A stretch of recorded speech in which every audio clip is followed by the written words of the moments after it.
In Maya, a lot of the kind of work that most people do is through the UI. And what's important to remember about the UI is that it's actually built on a lot of the same kind of framework that we use when we're coding and when we're scripting. So even though things might seem like the only way to do it is clicking through things in the UI, there's actually ways to kind of dig down and a lot of times kind of get out the actual code that's running things.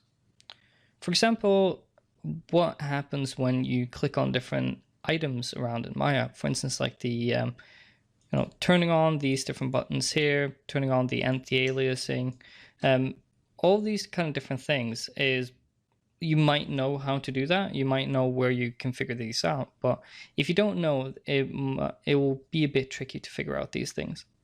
So most of these things are actually stored on your computer as Mel scripts. A lot of the things in Maya where when you add a deformer or when you're doing a thing is actually stored as a Mel script, a lot of it on your machine, so that you can have a look at it and you can see what's going on and you can modify the code if you want.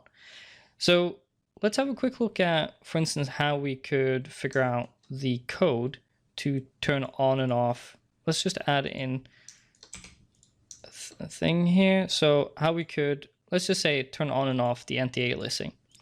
Let's say we wanted to get ready for like a play blast or like a presentation, and we always want to make sure that the scenes are doing exactly the same thing.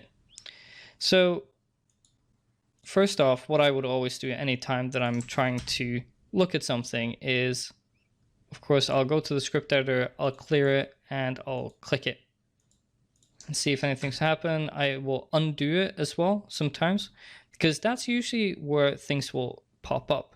So you can actually see now when I did this, it actually showed up a whole line that we didn't have before. Now, this line as well will often come up with if you do echo all commands. Echo all commands will basically show you the commands that will happen when UI things or like UI commands are issued in Maya as well. So if I now click here, I'm just going to turn off that again. You can see that we basically get this the same line that we actually got when we undid, which is model panel bar shading options callback MSAA button. So that's really what we want. So there's a bunch of things going on in here, and I don't really want to deal with all this. I don't want to copy this into that, just looks nasty. But let's actually take this procedure here and try and see what that's actually doing and try to understand a bit what's going on here.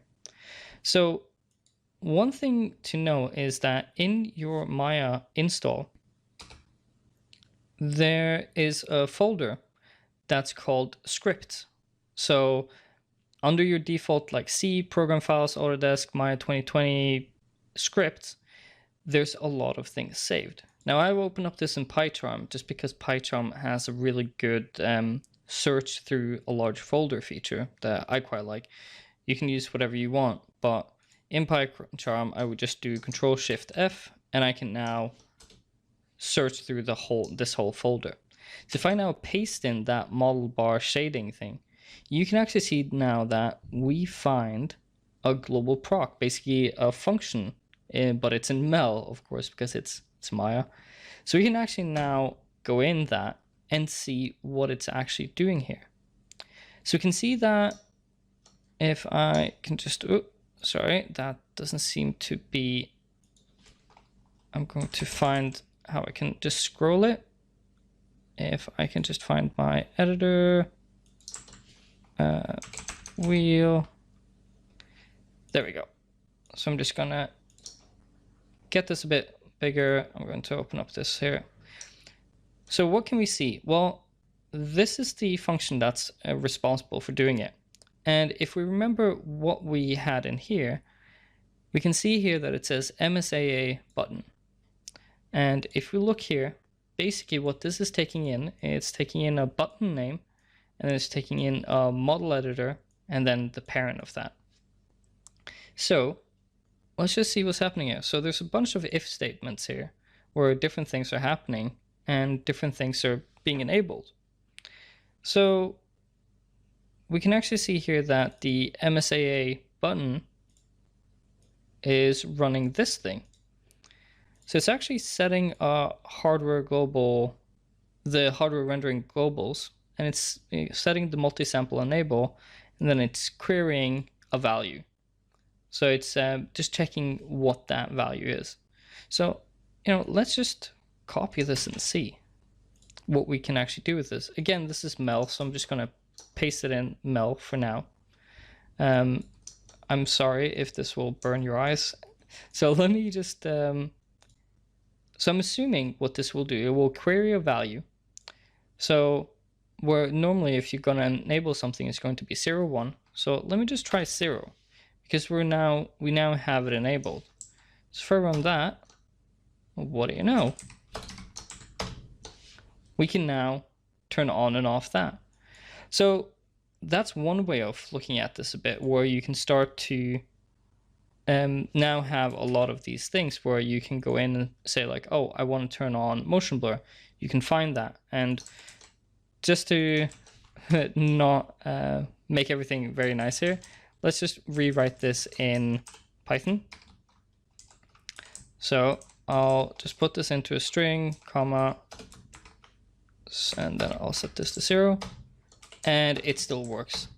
Because what it's actually going on is this node, which is the hardware render globals, where you actually have all of these things. So you can see here, you can enable screen space ambient occlusion, the motion blur, the aliasing. Let me just clamp this down a bit. So you can see the motion blur. So you can see that's the motion blur on there. We can turn that on and off. We can do smooth wireframe on the aliasing. Like the sample count, we can set that up to 16 if we want. So, just a little bit of digging sometimes can really lend you to see some really cool things.